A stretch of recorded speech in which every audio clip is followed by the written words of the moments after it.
Je m'appelle Marie, j'ai 20 ans et j'ai grandi avec une mère très stricte et religieuse. Chaque dimanche à l'église, je faisais la même prière à Dieu. Seigneur, s'il vous plaît, aidez ma mère à devenir quelqu'un d'autre pour que sa vie soit plus facile et confortable. Je ne m'attendais pas du tout à ce que Dieu exauce mes prières, mais ensuite, quelque chose d'inattendu s'est produit. Vivre avec ma mère n'était pas simple pour mon père et moi. Elle était très stricte et avait toujours des attentes stupides très élevées. En conséquence, elle nous donnait une longue liste de corvées ménagères. Et elle pouvait passer d'une femme enjouée à un monstre pour le moindre détail. Un jour, je faisais la poussière et j'ai malencontreusement fait tomber un de ses bibelots chats préférés. Et elle m'a enfermée dans ma chambre toute la journée. Une autre fois, mon père a oublié de sortir la poubelle, alors elle l'a vidée dans sa sacoche. Ma mère voulait aussi qu'on vive selon ses règles. Le dîner était à 19h pétante. On se couchait à 21h30 sans aucune exception. Et je n'avais jamais le droit de sortir avec un garçon. Enfin, sérieusement, j'ai 20 ans. J'ai commencé à voir ce mec en cachette, Ben. Il est tellement sympa et attentionné. Mais je savais que ma mère ne serait pas de cet avis. Alors, quand je suis allée chez lui, j'ai dû lui faire croire que j'avais rendez-vous avec des amis. C'était difficile de mentir à ma mère, et ça me saoulait de ne pas pouvoir rester chez lui. J'étais une femme, mais ma mère me traitait comme si j'étais encore une enfant. Même si mon père aimait ma mère, ses règles strictes et ses humeurs nous affectaient.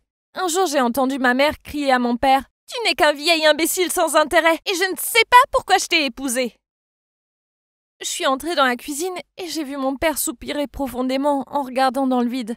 Il se trouve qu'elle était en colère car il avait fait des toasts avec le pain que ma mère avait gardé pour faire des sandwichs. Je me sentais mal pour lui, alors la fois suivante à l'église, j'ai fait ma prière habituelle à Dieu. Je ne pensais pas que ma mère changerait ses habitudes. Mais ensuite, tout a été bouleversé après le terrible accident. Ma mère a eu un grave accident de voiture et l'airbag ne s'est pas ouvert à temps. Sa tête a cogné très fort et elle s'est retrouvée dans le coma. Voir ma mère inconsciente et sans défense était horrible. J'ai prié Dieu pour qu'elle se réveille, même s'il fallait subir ses règles strictes. Je pensais vraiment qu'elle était dans cet état à cause de moi et de mes prières diaboliques. Puis, un miracle s'est produit. Après 3 mois atroces, ma mère s'est réveillée. Merci Seigneur d'avoir exaucé mes prières à nouveau. Sauf que ma mère me regardait comme si j'étais une parfaite inconnue. Puis elle m'a dit « Ma belle, tu es dans le même lycée que moi? Car tu me dis quelque chose. Hein? Que se passe-t-il » Puis, quand elle a vu son reflet dans le miroir, elle a crié et a dit « Pourquoi je suis si vieille? Ce miroir est cassé !» Le médecin a fait quelques tests. Il se trouve que ma mère n'avait plus de souvenirs après ses 18 ans. Alors, dans sa tête, elle est toujours une lycéenne de 18 ans. Avoir une mère avec la mentalité d'une ado était, difficile. On devait décorer la chambre d'amis avec des posters de groupes des années 80, dont je n'avais jamais entendu parler. On devait lui apprendre ce qu'était un ordinateur portable et lui montrer comment se servir de la cuisinière. En plus, elle ne fait plus le ménage et me vole même mes vêtements. Mon père travaille maintenant beaucoup et je dois jouer le rôle de la mère, avec ma propre mère. Je l'ai vue une fois essayer de sortir en cachette avec ma mini-jupe et mon t-shirt délavé. Et j'ai croisé les bras en la grondant. « Tu ne sors pas habillée comme ça !» Elle était furieuse envers moi et est allée bouder dans sa chambre. Oh mon Dieu! Je venais de me rendre compte que j'étais en train de devenir ma mère. Mais elle avait l'air ridicule. C'est une femme de 45 ans, pas une ado. Mais après le choc soudain de ma mère agissant comme une personne totalement différente, je me suis mise à m'attacher à elle. Elle était drôle, très curieuse, et par-dessus tout, elle se fichait des règles. Même si une fois mon téléphone a sonné, elle a eu tellement peur qu'elle l'a attrapé et l'a jeté dans l'évier. Oui, je n'étais pas très surprise, mais c'était plutôt rigolo. Elle ne comprenait plus le monde actuel. Un truc que j'aimais bien, c'était les soirées cocooning avec elle. Elle mettait des chouchous dans mes cheveux et m'aidait à étaler mon masque. Puis on parlait pendant des heures du lycée, des filles méchantes et des garçons mignons. Oui, d'accord. Parler de garçons avec ma mère était bizarre, mais c'était comme si ce n'était pas ma mère, mais complètement quelqu'un d'autre. Puis elle m'a demandé si j'avais un copain, et j'ai acquiescé sans hésiter. Maintenant je peux parler de lui sans problème, et sans avoir peur de son avis. Je lui ai dit « Ben est tellement mignon, poli, mature et plein de qualités. Et il est super doué avec la technologie. »« Oh, il a l'air génial !» dit-elle en souriant. « Tu pourrais l'inviter pour qu'il me montre ce truc face à book ou quoi sur l'ordinateur ?» J'ai répondu « Oui, bien sûr, Wendy. » C'était bien. Je pouvais non seulement lui parler ouvertement de mon copain, mais en plus, au lieu d'avoir peur de sa réaction, elle était mon amie. Ben est venu et a aidé ma mère avec l'ordinateur, etc. Enfin, elle paraissait toujours perplexe devant tout ça, mais il était très calme avec elle. Même quand elle a pris l'ordinateur portable et s'est mise à le secouer pour essayer de le démarrer. Oui, sinon il y a le bouton on. Je les ai laissés faire et suis allée me chercher un jus d'orange. Mais ensuite, je suis rentrée dans la pièce et je l'ai vu passer ses doigts dans les cheveux de Ben. Quand elle m'a vue, elle a vite retiré sa main. Et je me demandais si j'avais rêvé. Mais ensuite, plus tard, quand on regardait un film, elle voulait à tout prix s'asseoir à côté de lui. Est-ce que ma mère avait un coup de cœur pour mon copain? Non, probablement pas. Mais ensuite, quand Ben est parti, ma mère a dit « Ce Ben est tellement canon. Pas comme ce vieux qui vit ici. Il s'habille super mal et sans les capsules d'huile de foie de morue. » J'étais choquée. Pauvre papa. J'imagine que c'était une bonne chose qu'il travaille loin aussi souvent. Car je ne pense pas qu'il aurait supporté de voir ma mère comme ça. Puis, quelques jours plus tard, ma mère a invité Ben à dîner pour le remercier de l'avoir aidé. À ce moment-là, je me disais que j'étais peut-être trop sceptique. Ma mère était peut-être immature et impulsive, mais elle ne serait jamais la rivale de sa fille. Si? Pendant que je faisais à manger dans la cuisine, il n'arrêtait pas de rigoler dans le salon. Il se racontait des histoires sans fin. Et c'était embêtant que ma mère lui fasse des éloges et sautille comme une enfant. J'ai dû mettre des écouteurs pour me concentrer sur mon repas, pour ne pas avoir à entendre leur bruit stupide. Mais quand j'ai fini de préparer le repas et que j'ai enlevé mes écouteurs, la maison était anormalement silencieuse. Où était-il? Je suis allée dans le salon et j'ai eu la vision la plus horrible. Pendant que Ben était concentré sur l'écran d'ordinateur, ma mère était assise à côté de lui sur le canapé, ses mains sur lui. Quoi? Sa main descendait jusqu'à sa cuisse. « Arrête !» criai-je. Surpris, Ben s'est levé. C'est là que j'ai vu que son t-shirt était plein de sueur. Il a marmonné « J'ai rien fait, ta mère… » Puis il est parti en courant. Inutile de dire que ma mère n'avait pas du tout l'air gênée. Au contraire, elle s'est tournée vers moi et s'est plainte. « Merci beaucoup, Marie. T'as fait peur à mon rencard. » Je devenais folle. Je lui ai lancé un miroir en lui demandant de bien se regarder. Elle m'a crié dessus en me disant que Ben l'aimait pour son esprit, pas pour son âge ou son physique. Et vous savez quoi? Ma mère et Ben s'écrivent maintenant. Je ne sais pas ce qui est le plus choquant, que ma mère essaye de me voler mon copain ou qu'elle ait fini par comprendre comment envoyer des SMS. Ben m'a montré quelques-uns de leurs messages, et ils sont si horribles que j'ai failli vomir. Un message disait « S'il te plaît, Ben, je veux qu'on se voie en secret, t'embrasser et tout. Marie n'a pas besoin de savoir. » Ben m'a expliqué qu'il ne savait pas quoi faire. Il a dit qu'il m'aimait et ne voulait pas risquer de me perdre. Mais il ne voulait pas être méchant avec ma mère, car il savait qu'elle n'était pas dans son état normal. Pauvre Ben qui doit supporter ça.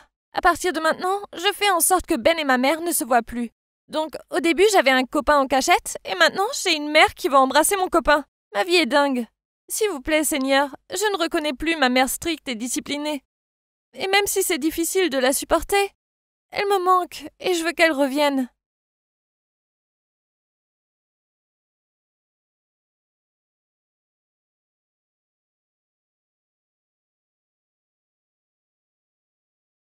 Salut, je m'appelle Maxime, et je vais vous parler d'amour. En fait, l'amour, c'est naze. Du moins, c'est ce que je me suis dit quand mon ex, Diane, qui m'a trompé, m'a brisé le cœur. Aïe. Diana est plus âgée que moi de 16 mois et 15 jours. C'est pas que je compte ou autre. Je l'ai rencontrée dans un parc un matin. Le talon de sa chaussure s'était cassé. Et toujours attiré par les demoiselles en détresse, j'ai couru dans le magasin le plus proche et lui ai acheté une paire de tongs de rechange. Elle a proposé de m'inviter à déjeuner pour me remercier. Puis, on s'est bien entendu. Et voilà comment on a commencé à sortir ensemble. Très vite, on est tombé fou amoureux malgré la différence d'âge. Mais ensuite, elle devait partir à la fac. On aurait juste à être séparés pendant 1 an, car elle m'avait fait promettre de candidater dans la même fac qu'elle pour qu'on puisse être ensemble. L'avenir semblait radieux. J'avais hâte d'être diplômé et de commencer ma nouvelle vie avec elle dans une nouvelle ville. C'était notre 10e mois ensemble. Alors je voulais être romantique en allant chez elle avec un bouquet de fleurs surprise. Mais c'est là que je l'ai surprise au lit avec un mec de la fac. Quelle déception! Je pensais que mon cœur s'était littéralement brisé. J'étais tellement en colère que j'ai jeté le bouquet par terre en m'assurant de le piétiner avant de partir. Donc j'ai pris le train pour rentrer chez moi et je suis devenu ce mec odieux qui déteste l'amour. Pire encore, c'était bientôt la Saint-Valentin et il y avait des couples amoureux partout. Quelle vision répugnante! Si je ne pouvais pas passer une bonne Saint-Valentin, alors les autres non plus. Alors j'ai décidé de faire des blagues. Mes amis étaient du genre à gagner l'argent, alors évidemment, ils voulaient en gagner en cette journée de l'amour. Si votre cœur est encore intact, alors vous n'avez pas idée à quel point c'est douloureux d'avoir le cœur brisé et de se trouver au milieu de chocolat, de fleurs et d'ours en peluche duveteux tenant à cœur. Mais j'avais déjà accepté de les aider car je me suis dit que je pourrais dépenser cet argent pour faire un cadeau à Diane. Mais de toute évidence, c'était inutile maintenant. Je ne suis pas le genre de mec à laisser tomber mes amis. Donc, c'est comme ça que je me suis retrouvé au parc avec un chariot rempli d'objets à l'eau de rose. Burk. Il y avait des couples amoureux partout. Je ne savais pas si je voulais vomir ou crier. Un couple s'est avancé vers moi, donc j'ai voulu rendre ça plus intéressant. « Bonjour monsieur, aimeriez-vous un beau bouquet de roses pour montrer à votre adorable mère à quel point vous l'aimez ?» Il m'a regardé perplexe et a maladroitement dit non, alors que sa copine me regardait avec colère quand il s'en allait. Elle n'arrêtait pas de taper le bras de son copain en demandant avec un ton de gamine insupportable. « Pourquoi tu ne lui as pas dit que je n'étais pas ta mère? J'ai l'air si vieille? Je n'y crois pas. Tu ne l'as même pas corrigé. » Puis le mec essayait tant bien que mal de la calmer. Grandiose. Après ça, je l'ai dit à chaque couple qui venait vers moi. Mais ensuite, un de mes amis a remarqué que je faisais fuir les clients avec mes blagues stupides, alors il m'a éjecté du projet. Très bien, j'en avais marre d'être confronté à des couples fous amoureux. Alors, le jour suivant, je n'avais rien de prévu. J'étais assis dans ma chambre et je regardais un film d'action sans aucune histoire d'amour, et j'étais tranquille quand ma sœur est arrivée en furie dans ma chambre pour me dire que je devais garder la fille des voisins pour qu'elle puisse aller à un rencard de dernière minute avec son copain. Apparemment, nos parents ont décidé à la dernière minute de partir en ville. Donc, puisque ma sœur voit son copain en cachette, ils se sont dit que c'était le moment idéal pour se voir. Évidemment, je ne voulais pas faire de babysitting, mais elle m'a amené dans la chambre de la petite en disant « C'est pas comme si tu avais un rendez-vous amoureux ?» Puis elle est partie, cette petite peste. Contrairement à ma sœur, je n'allais pas abandonner cette petite. Alors je l'ai emmenée au centre commercial à contre-cœur pour lui offrir une glace. Après l'avoir mangée, elle a commencé à pleurnicher en me disant qu'elle voulait des bonbons. Pouh, les gosses sont épuisants. En regardant tous les couples amoureux autour de nous, j'ai eu une idée de génie. Je lui ai dit que je lui achèterais tous les bonbons qu'elle voulait si elle allait vers ce couple, enlaçait le mec en disant « Papa, rentrons à la maison, maman me manque ». Il se trouve que c'est un petit diablotin, et elle l'a fait sans hésiter. Voir leur visage choqué était magique. Après un moment à faire ça, je lui ai acheté des bonbons comme promis. Puis on s'est assis sur un banc à rigoler de nos exploits. On s'était bien amusé. Puis j'ai vu une fille qui m'avait repoussé au collège. Elle était avec un mec. J'ai vite dit à la petite de se cacher derrière le banc et lui ai fait un clin d'œil. « Regarde et prends-en de la graine. » Puis je suis allé vers eux, j'ai attrapé le poignet du mec et ai crié « Alors c'est à cause de cette fille qu'on a rompu? Tu n'es qu'un porc sans cœur !» Puis je suis parti en courant en faisant semblant de pleurer. Je me suis caché derrière le banc avec la petite. On était morts de rire et on mangeait des bonbons en regardant le couple se disputer d'incompréhension. Après un moment, j'ai déposé la petite chez elle, puis je suis rentré chez moi. Par la fenêtre, j'ai vu que ma sœur et son copain étaient déjà rentrés de leur rencard et se disaient revoir dehors. Alors je les ai pris en photo discrètement. J'avais hâte de pouvoir lui faire du chantage et lui demander de me donner de l'argent pour garder le secret. J'attendais dans le salon, tout sourire, mais au bout de 10 minutes, elle n'était toujours pas rentrée. J'ai regardé par la fenêtre et je les ai vus s'embrasser. Pour la énième fois. Burk. Puis elle ne pensait visiblement pas à son frère au cœur brisé. Alors j'ai décidé de jouer les cupidons et d'exaucer leurs vœux. J'ai couru dehors avec un gros rouleau de scotch et je courais en cercle autour d'eux en scotchant leurs têtes ensemble quand ils s'embrassaient. Et bien voilà, le meilleur anti-stress. Je me sentais beaucoup plus léger à chaque tour. Ils criaient et essayaient de se dégager, mais ils étaient vraiment bien scotchés. Alors je les ai laissés se débrouiller et je suis parti. Le lendemain matin, ma sœur m'a jeté le regard le plus méchant à table pendant le petit déjeuner. Je vous assure qu'elle avait des flammes dans les yeux, mais malheureusement, elle ne pouvait rien faire car notre mère était là. Elle avait même un petit bleu sur le front à cause de ma blague. Je me retenais au mieux pour ne pas rire. J'avais cette sensation à mi-chemin entre l'excitation et la satisfaction, et j'en avais oublié ma relation amoureuse désastreuse. C'était tellement drôle de gâcher les relations parfaites des gens. Et donc, j'ai continué à faire des blagues à des couples innocents. Puis, une fois, je suis allé vers un couple dans la rue et j'ai dit à la fille « Pourquoi tu es là? Tu n'avais pas dit que tu faisais des heures sup? Je ne peux plus te faire confiance, c'est ça? Je t'attendrai à la maison pour que tu m'expliques. » Puis je suis parti en rigolant. Mais cette fois-ci, une main m'a agrippé l'épaule. Et quand je me suis retourné, le mec m'a donné un coup de poing et je me suis évanoui. Quel embarras! Je me suis réveillé sur le trottoir, étourdi et confus, une jeune fille penchée au-dessus de moi. Le mec n'était plus là, Dieu merci.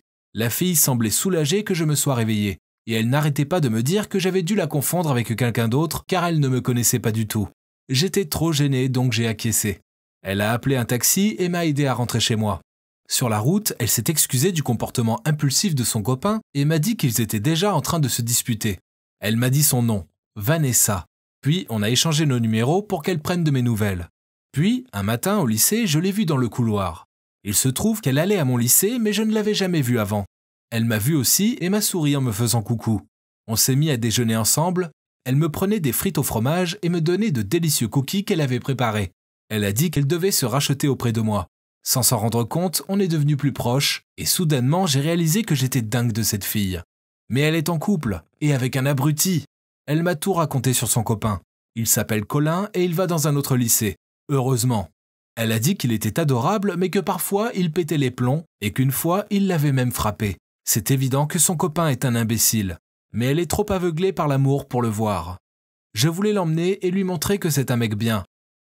Mais honnêtement, j'avais peur qu'il m'agresse à nouveau. Je me suis confié à elle à propos de mon ex et comment elle m'avait trompé. Vanessa m'écoutait sans jamais me juger. Je me sentais à l'aise avec elle. Puis, un après-midi, je l'ai vue dans le couloir après les cours et on aurait dit qu'elle avait pleuré. Alors je suis allé la voir pour lui demander « Vanessa, ça va ?»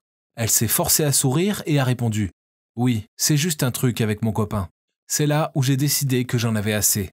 Même si son copain me faisait peur, il fallait coûte que je lui avoue mes sentiments et que je la protège de lui.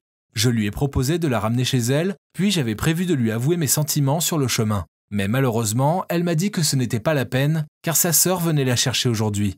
Puis elle m'a fait au revoir de la main avant de courir vers la voiture. « Attends, je connais cette voiture. Sa sœur, la fille dans la voiture, c'était mon ex. Quel dilemme.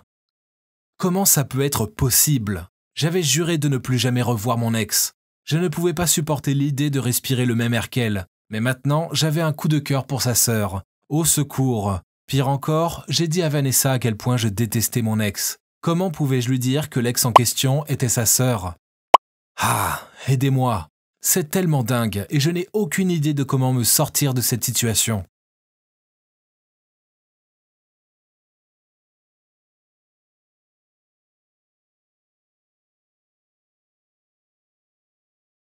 Ma meilleure amie Yasmine est la fille la plus populaire de l'école. Vous savez le genre. Jolie, riche famille, le genre de fille qui a tout. Je suppose que certains diraient que c'est une enfant gâtée. Je veux dire, elle est assez méchante avec les gens. Et ses sautes d'humeur sont tellement imprévisibles. En plus, elle aime s'en prendre à tout le monde.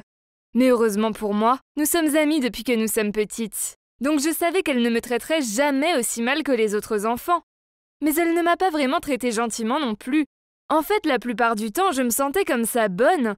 Mais il y avait aussi de bons jours, où elle était la meilleure amie de tous les temps. Elle m'achetait des trucs, et m'emmenait même à son country club chic le week-end.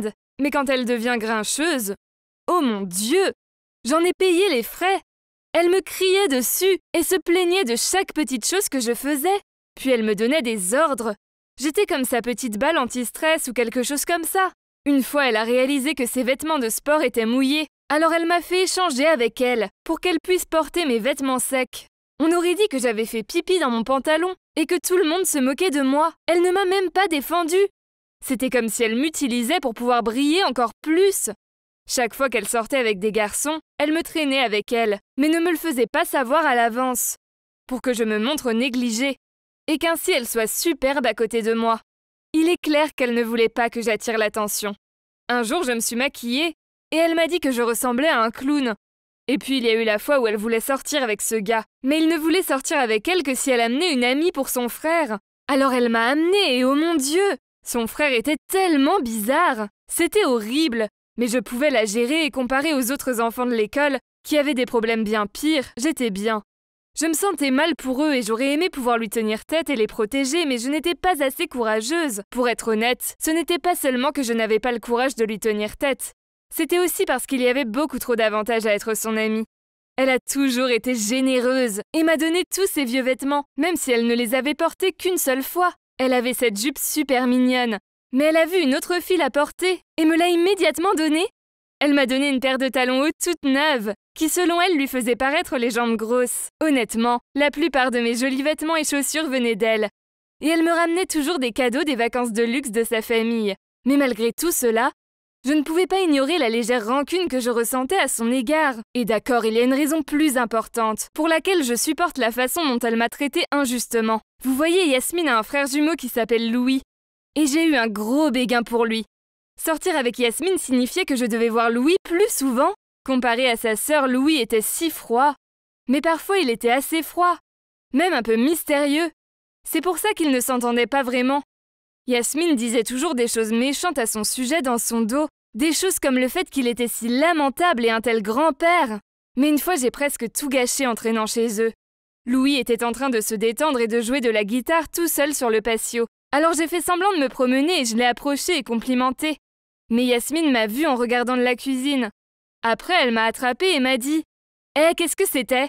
Est-ce que tu viens de flirter avec mon frère? Ou est-ce que tu as le béguin pour lui? Ne t'avise pas de le faire. Si tu le fais, alors notre amitié est terminée maintenant. » J'ai été tellement choquée par sa réaction que j'ai rapidement nié et dit « Burk, voyons, ton frère est une brute. » J'espérais qu'elle ne s'aperçoive pas que je mentais. Après cet incident, j'ai dit à Yasmine que je devais rentrer chez moi, car j'avais des confections à terminer. Elle a éclaté de rire et m'a dit que le bricolage était pour les losers. Ça m'a vraiment contrariée, parce que j'adorais faire des bricolages, et que mes cousins et les enfants d'à côté m'avaient demandé de commencer à leur apprendre comment faire. Mon unique cousin m'avait même persuadé de commencer à faire des vidéos sur le sujet. Alors même si Yasmine trouvait ça totalement pas cool, j'ai continué et j'ai secrètement lancé une chaîne YouTube pour partager mes vidéos de tutorat sur le bricolage. Les enfants de mon quartier ont tous adoré, et j'ai vite eu pas mal d'abonnés. Puis j'ai fait un pas de plus, et j'ai fabriqué des marionnettes de certains personnages de dessins animés populaires, et j'ai commencé à faire des vidéos de spectacles de marionnettes. Lentement mais sûrement, ma chaîne a commencé à prendre de l'ampleur. Il y avait une téléspectatrice avec un compte appelé Chérie Paille, qui était toujours la première à laisser un commentaire. Elle m'a même envoyé un DM sur le compte Twitter de ma chaîne, et nous avons commencé à parler presque tous les jours après cela. Un jour, j'ai décidé de faire une vidéo pour me présenter correctement aux téléspectateurs de ma chaîne, mais j'étais trop timide pour montrer mon visage. Alors je l'ai fait avec les marionnettes à la place. Le public semblait plus intéressé lorsque je parlais de ma propre vie. J'ai donc commencé à leur parler de ma famille et de mes amis. Et bien sûr, cela incluait Yasmine, mais j'ai changé les noms de tout le monde en surnoms amusants. Et j'ai changé un peu ma voix pour que personne ne me reconnaisse. J'ai commencé à parler beaucoup de Yasmine, et de la façon dont elle me torturait, moi et les autres enfants. Je lui ai donné une voix horrible qui ressemblait à un monstre, et j'ai même montré comment elle se moquait de ce que les gens portaient. Je me suis tellement impliquée que j'ai commencé à inventer des choses, comme dire comment elle volait l'argent du déjeuner des autres enfants, leur faisait faire des devoirs pour elle, et leur faisait acheter ses collations à chaque récréation. Elle agissait toujours comme si elle était une sorte de reine. J'ai réalisé combien de sentiments j'avais enfouis au fond de moi au fil des années, et maintenant j'avais cet exutoire créatif pour les libérer tous. J'ai même raconté l'histoire de Yasmine, qui s'est fait larguer par son ex-petite amie, et comment elle a essayé de le récupérer et s'est retrouvée sur le pas de sa porte. Il était avec sa nouvelle petite amie, et elle s'est accrochée à sa cheville, en le suppliant de l'inviter à nouveau à sortir avec lui. Yasmine mourrait si elle savait que j'avais partagé ça. Mais je ne pouvais pas m'en empêcher. Après avoir téléchargé cette vidéo, j'ai obtenu tellement de vues et d'abonnés. Il semblait que les gens pouvaient vraiment s'identifier à mes histoires. Mais bizarrement, mon fan numéro 1 de Chérie Paille a disparu. Pour être honnête, elle m'a vraiment manqué. Quelques jours plus tard, à l'école, tout le monde chuchotait à propos de ma chaîne. Et il est vite devenu clair qu'il connaissait mes vidéos. Comment l'avait-il découvert? Mais ensuite, à ma grande horreur, j'ai réalisé qu'il pouvait voir mon uniforme scolaire dans l'une des vidéos. Et tout le monde a réalisé que la méchante dont je parlais était Yasmine. Elle était furieuse à ce sujet et a dit qu'elle allait découvrir lequel de ces losers l'avait fait et faire de leur vie un enfer. J'étais tellement terrifiée que j'ai mis toutes mes vidéos en privé et j'ai même pris quelques jours de congé de l'école. Car je me sentais si inquiète de ce qu'il se passerait si elle découvrait que c'était moi. Et puis un jour, Chérie Paille m'a soudainement envoyé un DM à nouveau. Je pensais qu'elle allait me demander où étaient passées les vidéos, mais au lieu de cela, elle a dit « On dirait que tu as eu ce que tu voulais. Tout le monde parle de ta chaîne. Et maintenant, tu es enfin sous les feux de la rampe. Oh mon Dieu! Est-ce que cette fille est aussi allée à notre école? Qui était-elle? Ça ne pouvait pas être Yasmine, n'est-ce pas? » J'ai répondu avec une centaine de questions, en demandant qui elle était. Savait-elle qui j'étais? Comment elle m'a trouvé, ce qu'elle voulait? Mais je n'ai pas eu de réponse. Mais quelques heures plus tard, j'ai reçu un message disant « Viens dehors ». Quoi ? Comme c'est flippant! J'ai commencé à avoir peur, que j'ai un harceleur ou quelque chose comme ça. J'ai pris un spray au poivre et je suis sortie. Mais au lieu d'une fille folle, Louis se tenait là. Attends, Louis est Chéri Paille. Il a dit qu'il avait découvert ma chaîne. Parce qu'une fois chez eux, j'avais lu les commentaires sur mon téléphone et il était passé derrière moi et avait vu le nom de la chaîne. Il est devenu curieux et il a fait un faux compte pour pouvoir regarder mes vidéos. Et c'est alors qu'il a développé un béguin pour moi et qu'il a pris plaisir à les regarder régulièrement. C'était jusqu'à ce que je parle de sa sœur et que j'invente toutes ces fausses histoires sur des choses qu'elle avait faites. C'est comme ça que Yasmine a découvert les vidéos. Un jour, elle a emprunté l'ordinateur portable de Louis et l'a vu s'ouvrir sur son écran. Mais au moins la seule personne qui sait que c'est ma chaîne, c'est Louis. Il a dit qu'il était vraiment déçu de moi et qu'il pensait que je valais mieux que ça. Puis il a dit qu'il allait supprimer son faux compte. Parce qu'il ne voulait pas être un faux menteur comme moi. J'ai eu le cœur brisé. Comment ai-je pu être une personne aussi terrible ? Je ne sais pas quoi faire. Dois-je avouer à Yasmine que c'était moi ? Et m'excuser auprès d'elle et de Louis en espérant qu'ils me pardonneront ? Ou devrais-je simplement me taire et me concentrer sur le fait de pouvoir me défendre ? Et dire à Yasmine que ce n'est pas bien de s'en prendre aux gens ? Dans toutes les histoires de lycéens, il y a toujours une fille superbe qui fait faire des choses stupides aux garçons pour essayer de les séduire, non ? Eh bien moi, mon histoire est à peu près la même. Sauf que j'étais en compétition avec un chien. Ouais, vous m'avez bien entendu. Alors c'est parti. Je m'appelle Lucas, j'ai 17 ans, et Clara est la fille que je poursuivais. Je me souviens de la première fois que je l'ai aperçue. C'était pendant un match de football à l'école, et elle était l'une des pom-pom girls. Ses cheveux blonds et ondulés et ses yeux bleus brillants m'ont rendu fou, et je ne pouvais plus détacher mes yeux d'elle. En d'autres termes, j'ai eu le coup de foudre. C'est alors que j'ai commencé mon plan de drague. J'ai payé 10 $ à mon ami pour connaître son adresse et son plat préféré. Un vrai tracker, n'est-ce pas ? Ah, ce n'était que le début. Une fois que j'ai eu son adresse, je me suis pointé chez elle avec un gâteau au fromage et aux fraises, accompagné d'une lettre d'amour. J'ai jeté un coup d'œil par-dessus la clôture et j'allais poser le gâteau sur le pas de la porte, sonner à la porte et m'enfuir. Mais alors que je me dirigeais vers la porte, un chien est apparu et a sauté sur moi. J'ai paniqué et j'ai essayé de m'enfuir, mais au lieu de cela, j'ai atterri sur le sol. Et bien sûr, le gâteau a atterri juste à côté de moi et la lettre s'est envolée. Quel désastre! En plus, ce satané chien n'arrêtait pas de mordre mon pantalon, pendant que je criais comme un petit enfant. Et devinez qui est apparu à ce moment-là? Nul autre que Clara. Remarquant le gâteau et la lettre à son nom dessus, elle m'a souri, m'a aidé à me relever, et m'a dit qu'elle avait une trousse de premiers soins à l'intérieur. Elle a dit que son chien Max devient tout simplement content lorsqu'il voyait de nouvelles personnes. Puis elle a continué à s'excuser. Mais je lui ai dit que ce n'était pas grave. Pour être honnête, je tomberais comme cela tous les jours si cela me permettait d'être aidé par Clara. Après cela, nous avons commencé à nous envoyer des textos, bien que la plupart du temps, elle m'envoyait des photos de Max. Finalement, après quelques mois de textos, j'ai eu le courage de lui proposer un vrai rencard, et c'était génial. Après l'avoir déposé devant sa porte, j'ai décidé que c'était le moment d'avouer mes sentiments, et je lui ai demandé d'être ma petite amie. Je tremblais tellement que j'ai presque oublié de respirer. Mais heureusement, elle m'a dit qu'elle m'aimait bien aussi. Puis soudain, elle m'a attrapé et a déposé un gros baiser sur ma joue. Alors je l'ai prise dans mes bras et j'ai décidé d'y aller pour un vrai baiser sur ses lèvres. Mais sorti de nulle part, Max est apparu et m'a sauté dessus. Et je suis tombé à plat sur le visage. Pas de nouveau! Et cette fois, j'étais furieux. Je me suis redressé et j'étais sur le point de perdre la raison. Mais j'ai remarqué que Clara riait. « Max a l'air de t'aimer !» a-t-elle plaisanté. Il me rendait complètement dingue. Mais en voyant à quel point elle était heureuse, ma colère s'est dissipée. J'étais sur le point de me lever et de me lancer pour un nouveau baiser. Mais Max continuait à attirer Clara à l'intérieur. Elle n'avait pas d'autre choix que de le suivre. Et je suis resté tout seul. Mec, c'était quoi le problème de ce chien? Après cette nuit-là, j'ai renoncé d'aller chez Clara quand on se voyait. Je lui ai même dit que je pensais que son chien me détestait. Et elle a trouvé ça très drôle. Elle a ensuite dit qu'il était simplement protecteur. Puis elle a raconté pourquoi il l'avait adopté. Donc, quand j'avais 8 ans, mon meilleur ami vivait à côté. Il s'appelait Martin, et Max était son animal de compagnie. Nous étions tous les trois très proches, mais un jour, les parents de Martin ont divorcé, et Martin est parti au Canada avec son père. Alors il a laissé Max avec moi. Cela fait 9 ans que nous ne nous sommes pas revus. Une pensée a traversé mon esprit. Peut-être que Max me détestait parce qu'il pensait que Clara était la petite amie de Martin. Mais non, ce n'est qu'un chien, non? et les ennuis étaient loin d'être finis. La soirée du bal est arrivée, et Clara était si contente. J'ai fait en sorte d'arriver tôt chez elle et de l'attendre pendant qu'elle se coiffait et se préparait. Je lui ai dit que j'attendrais dehors, mais elle a insisté pour que j'entre. Je redoutais de voir Max, mais bien sûr, il était là, à m'attendre près du canapé avec un sourire en coin. Je veux dire, allez, depuis quand les chiens sourient-ils ? Je suis resté sur mes nerfs aussi à le regarder, et après que Clara soit remontée à l'étage, il est venu vers moi avec une photo dans la bouche. C'était Clara assise à côté d'un garçon, et Max était là aussi.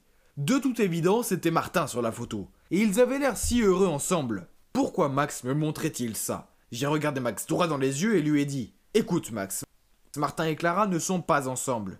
Clara est ma petite amie, alors laisse-nous tranquilles, ok ?» Max a continué de me fixer, puis il est reparti. C'était clair que j'avais perdu la tête. J'étais en train de menacer un chien. Ah ! Après un moment, Clara est descendue et nous étions sur le point de partir. Mais je n'arrivais pas à trouver mes chaussures. Après 30 minutes de recherche, nous les trouvions toujours pas. Et Clara était très en colère contre moi. Elle a couru à l'étage et s'est enfermée dans sa chambre. Je ne savais pas quoi faire, alors je me suis levé pour partir pieds nus. Quand je suis sorti, j'ai remarqué que Max souriait à nouveau. Mais je n'étais pas d'humeur à m'intéresser à lui. Soudain, j'ai entendu des bruits de pas derrière moi. Je me suis retourné et c'était Max avec mes chaussures dans sa bouche. Il les a laissées à mes pieds et s'est enfui. Je n'arrivais pas à le croire. Ce stupide chien a volé mes chaussures et a ruiné notre soirée. J'ai passé la semaine suivante à envoyer des SMS à Clara pour essayer de m'excuser. Et finalement, elle m'a pardonné. Mais je détestais toujours autant Max. Il faisait de ma vie un véritable cauchemar. Pendant l'été, Clara est allée à Chicago avec ses parents pour rendre visite à sa tante. Et elle m'a demandé de garder Max pendant 2 semaines. Mais quoi, tu te moques de moi ? Je n'avais pas d'autre choix que d'accepter. Si je disais non, je risquais de perdre Clara. Donc je suis allé le chercher. Je l'ai vu se tenir là, nous sourions à nouveau. On aurait dit qu'il disait « Oh et Lucas, es-tu prêt pour 2 semaines en enfer avec moi ?» Le pire, c'était toutes les instructions que Clara m'avait données sur la façon de prendre soin de son précieux Max. Donne-lui des aliments bio pour chien 3 fois par jour dans son bol spécial. Ensuite, assure-toi qu'il fasse 2 promenades par jour et pas moins de 8 minutes chacune. Et tous les soirs à 18h, il a besoin de son bain avec son gel moussant pour chien. Il aime être massé derrière les oreilles, et s'il te plaît, lui une histoire avant de se coucher pour qu'il fasse de beaux rêves. Ça doit être une sorte de blague. Comment pourrais-je me souvenir de tout ça ? Et comme prévu, dès le premier jour, ce fut un désastre total. C'était les vacances d'été, donc je n'allais pas me coucher tôt. En fait, je jouais à des jeux vidéo avec mes amis toute la nuit. Donc je n'ai jamais réussi à me réveiller à 6h du matin pour le nourrir. Et il ne mourrait certainement pas s'il sautait un repas, non ? Mais bon, il ne m'a pas laissé beaucoup de choix. Il a sauté sur mon lit à 6h30 du matin en me léchant au visage et en réclamant sa nourriture. Une autre fois, je devais aller chez un ami. Donc évidemment, je ne pouvais pas l'emmener avec moi. Alors avant de partir, j'ai dit « Hey Max, sois un bon garçon, je reviens vite !» Puis j'ai souri et j'ai verrouillé la porte. Max a commencé à aboyer et je savais donc qu'il était en colère. Eh bien, ça lui a servi de leçon. Cependant, quand je suis rentré à la maison ce soir-là, j'ai découvert qu'il avait fait pipi sur tous mes vêtements et sali toute ma chambre. Il avait clairement fait ça pour se venger et j'étais furieux. J'ai commencé à lui crier dessus pendant que je nettoyais le désordre. Et c'est là que j'ai réalisé que je devais l'emmener partout avec moi. Même si c'était super agaçant, j'ai commencé à comprendre pourquoi Clara l'aimait. Il était intelligent, affectueux, et je suppose que c'était plutôt agréable d'avoir de la compagnie. Quand je regardais des films seul, il venait s'allonger sur mes genoux. Quand je jouais à des jeux vidéo, je pouvais lui demander de m'apporter des snacks. Une fois, je suis allé aux toilettes et j'ai réalisé que le rouleau de papier toilette était fini. Et j'ai crié « Max, s'il te plaît, peux-tu m'apporter un nouveau rouleau de PQ ?» Et il m'en a vraiment rapporté un. Quelques jours plus tard, nous nous promenions dans le parc, quand j'ai vu des garçons jouer au basket. Je voulais absolument les rejoindre. Alors j'ai dit à Max de m'attendre, mais après le match, il n'était plus là. J'ai paniqué et je l'ai recherché désespérément dans tout le parc. Mais c'était sans espoir. Clara ne me le pardonnerait jamais si je perdais son précieux Max. Alors le lendemain, j'ai collé des affiches en espérant que quelqu'un les retrouvait. Et bien heureusement pour moi, quelqu'un m'a appelé pour me dire qu'il l'avait trouvé. Je suis immédiatement allé le récupérer et j'ai attendu devant l'adresse qu'il m'avait donnée, qui était dans une partie un peu louche de la ville. Pendant que j'attendais, 2 hommes vêtus de noir se sont approchés de moi. Ils avaient l'air louches et j'ai essayé de m'écarter, mais l'un d'eux m'a attrapé le bras et m'a dit « Donne-nous ton argent sinon tu risques d'être blessé ». J'ai commencé à me débattre et à essayer de m'éloigner, mais cela les a rendus encore plus furieux. J'ai paniqué quand soudain j'ai entendu des aboiements familiers. Max! Il s'est précipité vers nous et a commencé à mordre les vêtements des voleurs, les éloignant de moi. J'étais tellement soulagé et après un moment les voleurs se sont enfuis terrifiés. J'ai donné à Max le plus gros câlin et il a remué la queue ravi. Puis une femme avec un chien est revenue vers nous. Il s'est avéré que c'était la personne qui m'avait appelé. Elle promenait sa chienne Penny dans le parc lorsque Max a commencé à les suivre. Et ne voulait pas laisser Penny tranquille. Il a eu le coup de foudre pour elle. La propriétaire de Penny ne savait pas quoi faire et elle a ramené Max chez elle. Finalement, elle a vu les affiches et c'est là qu'elle m'a contacté. Ah, donc Max était pire que moi à poursuivre une jolie fille. Comme c'est drôle. Comme nous sommes arrivés à la maison, j'ai encore remercié Max de m'avoir sauvé, puis j'ai dit « Tu sais que Martin ne vit plus ici, n'est-ce pas? Il est au Canada, ce qui est très loin. Mais écoute, j'aime tellement Clara, et je sais que toi aussi. Alors on va s'occuper d'elle ensemble, d'accord ?» Il n'arrêtait pas de me fixer comme s'il attendait quelque chose de plus. Alors j'ai dit « Oh, oui, si tu acceptes, je te promenais de t'emmener chez Penny pour lui rendre visite, ça marche ?» J'ai tendu ma main pour lui serrer la sienne, et il a carrément mis sa patte dans ma main. Ok, marché conclu. Quelques jours plus tard, Clara est revenue chercher Max, et quand j'ai raconté à Clara tout ce qui s'était passé, elle a éclaté de rire. Après cela, notre relation s'est encore améliorée, et nous avons commencé à sortir davantage avec Max. Bien que chaque fois que je voulais l'embrasser, je disais toujours à Max « Hé mon frère, regarde ailleurs !» Et il n'a plus jamais essayé de s'y mêler. Max et moi sommes en bons termes maintenant, et il est aussi amoureux de Penny que je le suis de Clara. Et c'est bien vrai ce qu'on dit, les garçons se déchaînent pour les jolies filles. Bonjour, je m'appelle Adam, j'ai 24 ans et je suis marié à Mathilde, mon amour de lycée. Même si nous n'avons pas encore d'enfants, Mathilde reste à la maison et je travaille. Ça a l'air génial. Non. Vous savez, cette femme qui était autrefois mignonne et aimante, elle est maintenant une maniaque de contrôle complètement grincheuse. Ne vous méprenez pas, je l'aime toujours beaucoup, mais bon, de qui je me moque? Je suis juste le mari soumis qui n'ose jamais s'opposer à elle. Je ne suis plus un homme libre, au contraire. Elle insiste pour que je suive ses règles, et je jure qu'elle en invente la plupart au fur et à mesure. Pas de sortie avec des amis, pas de voyage de plus d'une journée, même s'ils sont liés au travail. Le dîner n'est pas autorisé à l'extérieur, sauf si je l'emmène avec moi. Pas de conversation avec des collègues de travail sur les médias sociaux. Je n'ai même pas le droit de m'endormir avant elle, sinon elle me réveille en me criant dessus. Si j'osais enfreindre ces règles, je devais faire ça aux conséquences. Et croyez-moi, elles ne valaient pas la peine d'y penser. Par exemple, une fois, je suis resté un peu tard au travail et le lendemain, elle m'a préparé des sandwichs moisis. Je n'ai pas remarqué avant d'en avoir pris une grosse bouchée. C'était dégoûtant. Une autre fois, j'ai rendu visite à mes parents après le travail sans elle. Et elle a rendu mes chemises blanches roses. J'ai dû aller au travail en ressemblant à la panthère rose. Et tous les jours, je rentrais du travail pour entendre ses plaintes interminables. Elle pouvait se plaindre des choses les plus ridicules, telles que la flaque d'eau à l'extérieur de notre maison, qui signifie qu'elle ne pouvait pas aller se promener, car elle ne voulait pas abîmer ses chaussures. Et elle avait accidentellement bu du café normal au lieu du déca. Et maintenant, elle avait un mal de tête, et ça continuait encore et encore. Et puis, c'est une vraie stalkeuse. Ouais, on dirait que tout ce qu'elle fait toute la journée, c'est espionner nos voisins. Sais-tu que le voisin de droite se promène dans son jardin avec une robe de chambre rose et des pantoufles à sa femme? Et que la voisine d'en face chante des airs de Noël à son chien? Oh, on s'en fout. Même si j'ose me moquer ou montrer quelque chose de forme de désintérêt, elle me crie dessus. Alors je prétendais être intéressé en disant des choses comme « C'est vrai ?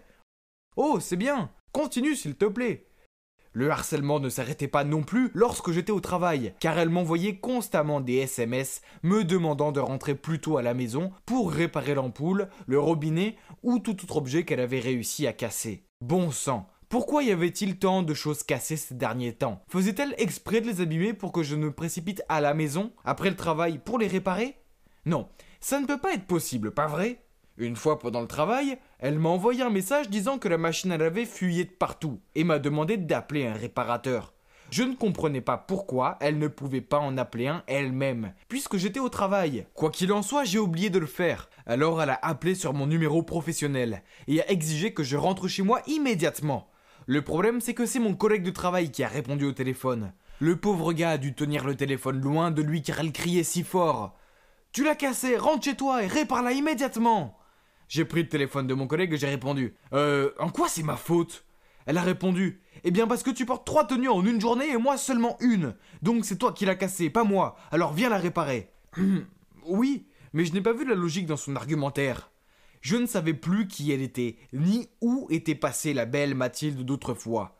Oh, comme j'avais envie d'être un nouveau célibataire. Puis, alors que je pensais que les choses ne pouvaient pas empirer, eh bien elles l'ont fait. Mon entreprise fêtait son 10e anniversaire.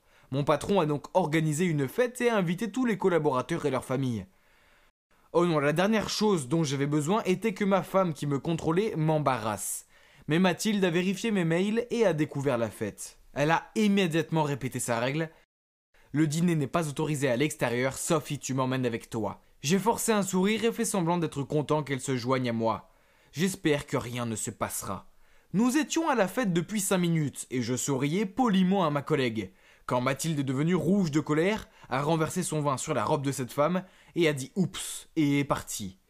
J'ai passé des serviettes à ma collègue et je me suis excusé. Pourquoi Mathilde était-elle si enfantine? Je ne pouvais pas perdre mon travail à cause de ces crises de jalousie.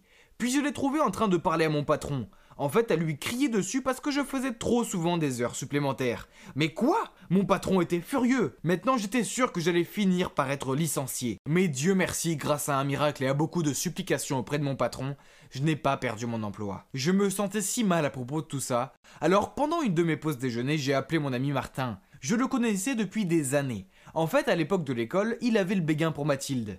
Et nous avons tous les deux essayé de gagner son cœur. Bref, c'est du passé. J'avais besoin de me défouler, alors je lui ai dit « À l'école, toi et moi, nous avons pourchassé Mathilde. On s'est même battu pour elle. À l'époque, je pensais avoir gagné, mais maintenant, je pense que c'est toi qui as eu de la chance. » Martin a répondu « Tu sais pourquoi ta vie de couple est si étouffante? C'est parce qu'elle t'aime trop. Si vous avez besoin de plus de liberté, c'est très facile, il suffit de faire en sorte que ta femme t'aime moins. Ne t'inquiète pas, je suis là pour t'aider. » À ce moment-là, j'étais prêt à tout essayer. De plus, c'était mon ami, donc il me soutenait, n'est-ce pas? Alors le plan était de trouver à Mathilde un travail exigeant dans une autre ville. Comme ça, je n'aurais qu'à la voir que les week-ends. J'ai donc demandé à mon vieil ami de laisser Mathilde travailler comme présentatrice de nouvelles sur sa station de radio, sur le point de faire faillite. Mathilde était si contente quand elle a reçu l'offre d'emploi, elle m'a supplié de quitter mon travail et de partir avec elle. Mais je n'étais pas d'accord. J'ai trouvé des excuses en disant que mon travail était trop bon pour que je le quitte. Et je l'ai encouragé en lui disant que c'était une bonne opportunité pour elle, et que je lui rendrais visite les week-ends. Après ça, la vie à laquelle j'ai toujours rêvé est arrivée. C'était un tel bonheur de rentrer du travail sans qu'elle m'harcèle. Je pouvais poser mes pieds sur le canapé, m'endormir quand je voulais, et sortir dîner avec mes collègues sans avoir à l'emmener avec moi. Mais la maison était calme, trop calme. Oui, il n'a pas fallu longtemps pour que je me trouve à me languir d'elle. J'ai même dormi en serrant un de ses pulls. Puis tout d'un coup, tout a pris un sens. Mathilde avait agi de la sorte parce qu'elle s'ennuyait et se sentait seule, coincée à la maison toute la journée. Elle avait envie de me parler, mais je ne faisais que de me moquer d'elle. J'étais un mari tellement terrible. J'avais été idiot et je voulais que ma femme revienne. Alors sans attendre, j'ai acheté le plus gros bouquet de fleurs que j'ai pu trouver et je me suis rendu chez Mathilde dans l'autre ville. Mais quand je suis arrivé dehors, je l'ai vu parler à quelqu'un. C'était Martin, ce serpent vicieux et sournois. Puis je l'ai vu prendre sa main. Je me suis précipité vers lui et lui ai donné un coup de poing dans le nez. Mathilde a paniqué. « Adam, tu es fou, qu'est-ce que tu fais ?» Puis elle a regardé le nez de Martin qui saignait. J'étais furieux, alors j'ai lâché. « C'est un menteur, il m'a dit de te renvoyer juste pour pouvoir s'introduire dans ta vie. » Elle m'a regardé avec surprise et a balbutié. « Quoi ? Tu m'as renvoyé ? J'ai gagné ce travail et j'ai choisi cette vie. »« Non !» j'ai secoué la tête. « C'est moi qui ai tout organisé, je suis désolé, je suis un idiot. » J'étais sur le point d'embrasser Mathilde, mais elle m'a repoussé et a dit « Tu t'ennuies avec moi ? Pourquoi tu n'as pas... Tu es un lâche !» Après cela, Mathilde a couru dans sa maison et a fermé la porte à clé. Je l'ai supplié de m'écouter, mais elle m'a ignoré. Je n'avais pas d'autre choix que de rentrer chez moi triste et seul. Je suis retourné chez elle chaque jour et j'ai essayé de m'excuser, mais elle n'a jamais répondu à la porte. Chaque jour, j'ai laissé un cadeau sur le pas de sa porte, comme un gâteau au chocolat, une peluche pingouin, car c'est son animal préféré, et une photo de nous deux. Elle a pris les cadeaux, mais elle ne répondait toujours pas. Mais un soir, alors que j'attendais devant chez elle, je l'ai vue courir vers moi. Serait-ce qu'elle m'avait pardonné et qu'elle venait m'embrasser ? Mais non, un bandit l'a poursuivie et essayait de s'emparer de son sac à main. Je me suis précipité et j'ai plaqué ce bandit sur le sol.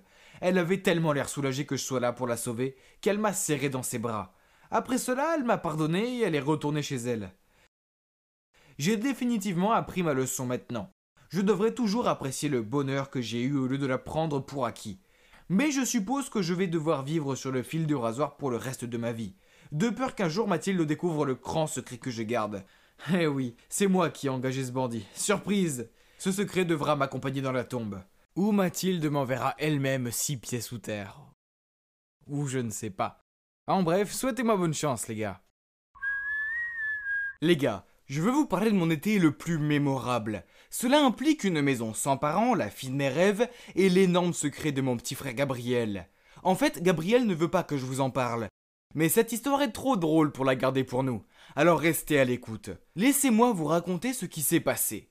Imaginez la scène. Je suis là à manger des cornsdogs quand mes parents annoncent qu'ils partent en vacances pour leur 20e anniversaire de mariage. Cela signifie que je serai seul à la maison toute la semaine dans notre grande ferme entourée de vastes champs. Ça a l'air génial, non? Mais attendez, c'était encore mieux quand mes amis d'enfance qui vivaient maintenant dans une autre ville étaient aussi de retour en ville pour les vacances d'été. Bien sûr, mes parents m'ont permis de les inviter pendant leur absence, tellement nos familles étaient proches. Oh mon Dieu, je n'ai pas vu Jules depuis plus d'1 an, et sa sœur Amandine aussi. Ouais, je ne devrais pas dire que j'ai le plus gros béguin pour la sœur de mon meilleur ami, mais c'est le cas. Bref, ça allait être un été au paradis. Mais vous savez, l'homme propose et Dieu dispose. Il s'est avéré que mes parents n'allaient pas prendre Gabriel avec eux parce qu'ils estiment que j'étais assez grand pour m'occuper de mon petit frère. Ah, quelle déception! Comment je pourrais impressionner Amandine quand j'ai un enfant pleurnichard à ma charge? Je devrais réfléchir rapidement. Donc, dès que nous avons salué nos parents, je lui ai passé ma PS4 et lui ai dit « Gabriel, tu peux jouer dessus, mais seulement si tu me promets de faire ce que je te demande et de rester en dehors de mon chemin. » Bien sûr, il a accepté. Je veux dire, quel garçon de 8 ans ne voudrait pas jouer à Fortnite? Je le surveillais de temps en temps et lui donnais du jus et des collations. De cette façon, j'ai eu beaucoup de temps à passer avec Jules et Amandine. Les choses se passaient bien les premiers jours et rien ne vaut d'être entouré de son meilleur pote et de son coup de foudre toute la journée. Waouh, je ne pouvais pas détacher mes yeux d'Amandine. Elle paraissait encore plus belle. Et un soir, on était assis dehors à regarder les étoiles. C'était tellement romantique, surtout quand Jules a trouvé ça ennuyeux et nous a laissés pour aller au lit en premier. J'étais sur le point de tenter le coup du bâillement et de tendre mon bras pour l'enrouler autour de ses épaules quand Gabriel est apparu et s'est glissé entre nous. Je lui ai lancé un furieux regard et en serrant les dents, je lui ai demandé ce qu'il voulait. Il a juste haussé les épaules et dit « Nathan, j'en ai assez de ce jeu maintenant, je veux une glace. » Amandine a rigolé puis l'a emmené pour en chercher. « Quoi? Comment ce petit crétin ose-t-il ruiner mes manœuvres? Quel rabat-joie! Il fallait que je trouve une nouvelle astuce pour gérer ce gamin agaçant. Le lendemain matin, j'ai dit à Gabriel que s'il voulait télécharger un nouveau jeu de son choix, il devait aller dans le champ et trouver un épi de maïs avec exactement 200 graines dessus. On aurait dit qu'il allait pleurer, mais il allait dans le champ. Oh, comme je suis intelligent. J'ai envoyé mon petit frère se balader.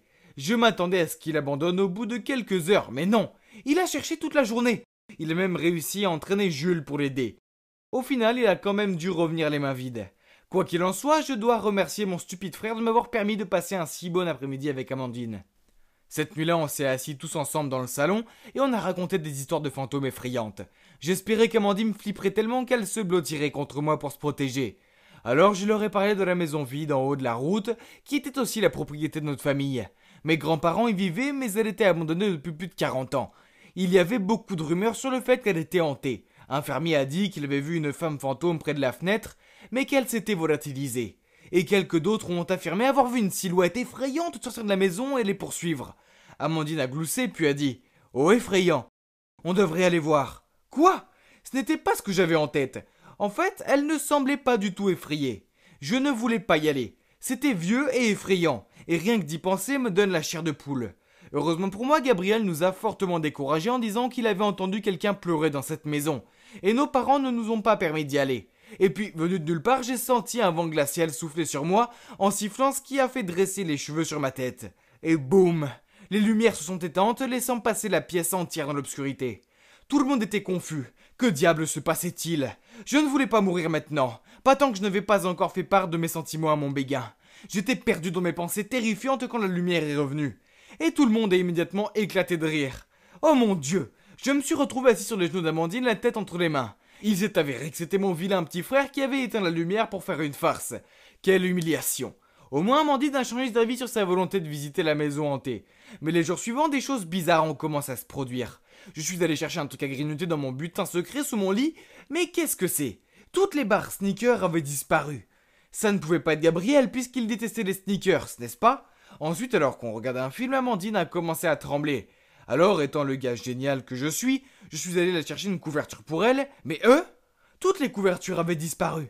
Quand je suis retourné et que j'en ai parlé à Jules et Amandine, Amandine a dit que c'était étrange, car l'autre jour, elle me trouvait pas son pyjama. Et le paquet de Gatorade de Jules avait aussi disparu. Alors, il y avait un vrai fantôme dans notre maison. Quant à mon frère, il agissait comme s'il était hanté. Il ne parlait presque plus et pendant 3 jours d'affilée à 18h précises, il disparaissait de la maison pendant des heures.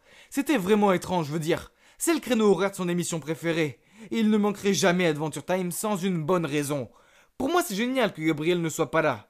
Mais comme je suis le frère aîné, je dois quand même garder un œil sur lui car maman et papa n'auraient pas été très contents si je le perdais ou quelque chose du genre. Cette nuit-là, il a de nouveau disparu mystérieusement. J'étais très curieux et je suis parti à la recherche de Gabriel, mais je ne l'ai trouvé nulle part. Paniqué, j'ai couru dans le jardin en criant son nom. Finalement, j'ai senti une main frapper sur mon épaule. Mon cœur battait la chamade. Je me suis retourné pour voir Gabriel debout, en sueur. Je lui ai crié dessus. « Tu ne peux pas juste t'enfuir sans dire un mot, où étais-tu » Mais Gabriel a répondu calmement. « Et alors ? C'est mon affaire, pas la tienne ?» Puis il a couru directement à l'intérieur. Il se moque de moi. D'accord, s'il veut jouer au secret, alors ça ne me dérange pas non plus de jouer au détective. Je devrais découvrir de quoi il s'agit. Alors j'ai réuni Amandine et Jules et j'ai trouvé un plan génial. Le lendemain, au déjeuner, comme prévu, Gabriel est entré dans la cuisine et tout était prêt. J'ai posé sur la table un pot rempli de bonbons attirants, et comme prévu, Gabriel en a immédiatement pris une poignée et les a mis dans sa bouche. Oh, regardez son visage heureux. Il n'avait aucune idée de ce que je lui réservais. Juste après ça, nous sommes entrés dans la pièce. Comme il ne voulait pas être pris en train de manger en cachette, Gabriel s'est rapidement caché sous la table, et bien sûr nous avons fait semblant de ne pas savoir qu'il était là. Puis j'ai brandi ce pot de bonbons et j'ai dit « Les gars, devinez quoi ? J'ai commandé ces pilules en ligne, ce sont des légendaires bonbons invisibles qui font que personne ne peut me voir. » Jules a eu l'air surpris. « Incroyable, comment as-tu eu ça ? J'ai entendu dire que c'était un tel succès qu'il a été vendu partout. » Puis Amandine m'a demandé combien de temps on pouvait disparaître si on mangeait ces bonbons. J'ai répondu « Je pense que si on mange 4 ou 5 bonbons, on peut disparaître pendant 45 minutes. » Nous avons continué notre sketch, puis j'ai dit de laisser le pot de bonbons ici. Ainsi, demain, nous pourrions l'essayer et sortir faire des farces à tout le monde avec notre super pouvoir. J'ai fait un clin d'œil et tout le monde a hoché la tête. Maintenant, où est passé Gabriel encore ? J'ai demandé et tout le monde a hoché la tête. J'ai encore attrapé une pomme et je l'ai fait tomber par terre. Puis j'ai immédiatement regardé sur la table pour la chercher tout en faisant semblant de ne pas voir Gabriel. Il avait l'air absolument stupéfait, essayant de ne pas faire de bruit. Maintenant que Gabriel pensait qu'il était invisible, il est sorti en rampant et a fait toutes sortes de choses amusantes devant nous. Danser, secouer ses fesses et faire la roue à travers la pièce. C'est si difficile de garder un visage neutre et d'ignorer son existence. Puis à 18h, Gabriel a quitté la maison avec un sac à dos. Mais comme il se croyait invisible, il est passé devant nous sans hésiter. Il n'a pas oublié de me tirer la langue avant de partir. Hein, quel idiot! Nous l'avons suivi et devinez quoi, il est allé dans la maison abandonnée. Nous nous sommes cachés derrière un arbre pour regarder et soudain la porte s'est ouverte en grinçant. J'étais un peu effrayé alors je me suis accroché au bras d'Amandine. Quelqu'un a couru vers lui. Une petite fille. Oh non, c'était un fantôme ? Amandine a dit. Oh mon Dieu, elle porte mes vêtements. J'ai regardé de plus près et j'ai réalisé qu'elle n'était pas un fantôme mais en fait une vraie petite fille. Gabriel a donc caché cette petite fille dans notre maison abandonnée. Et c'est pour cela qu'il nous répétait encore et encore de ne pas venir ici. Comme Gabriel pensait qu'il était invisible, il a continué à courir autour d'elle en disant « Tu ne peux pas me voir, n'est-ce pas ?» Il avait l'air si drôle alors que la petite fille était totalement désorientée pour comprendre quoi que ce soit. Et c'est à ce moment-là que nous avons fait éruption en criant « On t'a eu !» Bien, bien, bien. Regardez qui est le grand gars qui cache sa petite amie ici. J'ai sorti le sac à dos de Gabriel qui était rempli de barres de sneakers et d'autres objets manquants. Gabriel était choqué et bafouillé. Ce n'est pas ce que tu penses. La petite fille a fondu en larmes et a dit « Je m'appelle Zara, je me suis perdu et Gabriel m'a aidé. » Gabriel a dit qu'il avait rencontré Zara un jour dans le champ de maïs. Elle était seule et avait faim alors il l'a emmenée ici et s'était occupé d'elle. Il n'a pas osé nous dire parce qu'il avait peur qu'on se moque de lui. Oh, je ne pensais pas que mon petit frère, habituellement stupide, était capable de faire de si bonnes choses. Alors je l'ai pris dans mes bras et j'ai dit « Je n'en veux à personne, Gabriel, tu as fait ce qu'il fallait et Zara, tu seras en sécurité ici. Emmène-la chez nous et j'appellerai quelqu'un pour l'aider. » Heureusement, la police a déclaré qu'elle recherchait également un enfant disparu. Et le lendemain, Zara a retrouvé ses parents. Il s'est avéré qu'elle se trouvait dans une gare bondée lorsqu'elle s'est perdue. Confuse, elle a suivi un homme portant le même chemise que son père, et c'est ainsi qu'elle s'est perdue dans nos champs. Oui, mon frère est un peu agaçant parfois, mais c'est un bon garçon avec un bon cœur. Depuis, on s'est rapprochés et j'ai utilisé mes économies pour récompenser mon frère avec une console à lui tout seul. Quant à moi et Amandine, disons que notre relation est toujours dans la zone d'amis pour l'instant. Mais Jules a peut-être remarqué quelque chose et il ne semble pas s'y opposer. Alors laissez-moi un peu de temps et souhaitez-moi bonne chance.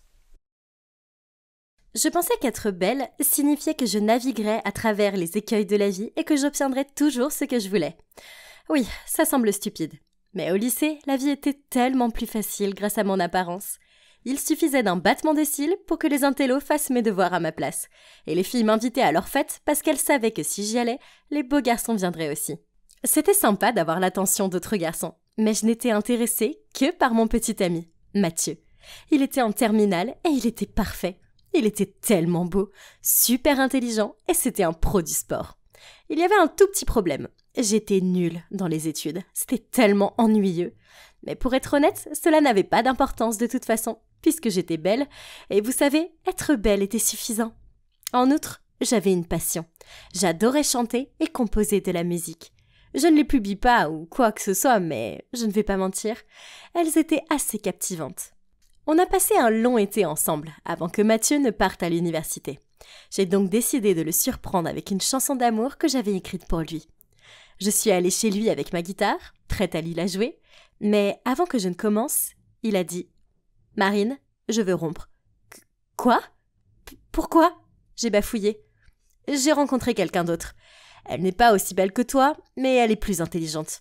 Nous allons étudier à Stanford ensemble. Soyons réalistes, un endroit comme celui-là est hors de ta portée. Je n'arrivais pas à croire ce que je venais d'entendre. J'ai attrapé son bras et je lui ai supplié de me donner une autre chance en amour, mais il est parti. Les jours suivants, j'ai continué à l'appeler et à lui envoyer des SMS, mais il m'a complètement ignorée. Désespérée, j'ai cherché des informations sur sa petite amie sur les réseaux sociaux et j'ai découvert qu'elle s'appelait Jolie et qu'elle était l'une des meilleures élèves d'une autre école secondaire de la ville. Oh, il s'avère que Mathieu voulait une fille intelligente, hein ? Donc si j'entrais dans cette université, alors il me reprendrait, n'est-ce pas ? Je veux dire, il choisirait sûrement une fille intelligente et belle plutôt qu'une fille intelligente et laide. C'était réglé. J'allais travailler comme une folle pendant ma dernière année pour rentrer à Stanford. Bon sang, étudier était bien plus difficile que je ne le pensais. Ça n'a pas aidé que j'ai beaucoup de choses à rattraper. Et pourquoi Mathieu devait-il étudier l'économie ? Tous ces chiffres et ces graphiques me donnaient le vertige. Je ne savais pas par où commencer. Tout était nouveau pour moi. Alors j'ai dû demander à 2 de mes admirateurs intello de m'aider. Au début, ils se sont moqués de moi, car ils pensaient que je plaisantais. Mais quand ils ont réalisé que j'étais très sérieuse, ils m'ont tendu des livres et ils ont essayé de m'expliquer des choses. J'ai même passé mes pauses à la bibliothèque. Pourquoi c'était un labyrinthe là-dedans ? Je jure que je me suis perdue et que je n'ai pas pu retrouver mon chemin pendant au moins 1 heure. Une fois, je me suis même endormie dans la bibliothèque et un type a trouvé amusant de prendre une photo. Et pendant des jours après, tout le monde à l'école a fait circuler la photo de moi en train de baver sur une pile de livres. Berk. Mais malgré ces épreuves, je ne pouvais pas abandonner. J'ai même collé une photo de Mathieu sur mon mur pour me rappeler mon objectif. J'ai arrêté de sortir avec mes amis. Je ne suis plus allée à aucune fête et j'ai même manqué un bal de fin d'année pour étudier. Inutile de dire que mes amis ont vraiment pensé que j'étais folle ou quelque chose comme ça. Même ma mère était tellement inquiète qu'elle voulait m'emmener à l'hôpital pour me faire examiner. Oh mon Dieu, c'était ridicule. Arrêtez de dramatiser, les gars. N'avez-vous jamais vu une belle fille qui travaille dur ? Et puis, quelque chose d'incroyable est arrivé. J'ai reçu ma lettre de Stanford et, oh mon Dieu, devinez quoi ? J'ai été acceptée. Je n'arrivais pas à y croire, et ma famille et mes amis non plus. Tout le monde était tellement surpris et heureux pour moi.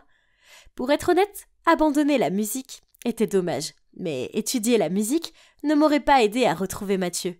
Alors que ça, oui, j'allais être dans la même université que lui, étudiant le même cours, bien qu'avec 1 année de retard. Qu'est-ce qui pouvait mal tourner ? Donc, j'ai déménagé à l'université. Et j'ai fini avec la colocataire la plus geek qui soit. Elle collait des équations de maths sur les murs. Quelle fille bizarre ! De plus, étudier ici était encore plus ennuyeux qu'au lycée. Beaucoup plus. Une fois, pendant un cours de macroéconomie, oui, c'est aussi ennuyeux que ça en a l'air. J'avais mes écouteurs dans les oreilles et je réfléchissais à des paroles de chansons quand quelqu'un a frappé à mon bureau.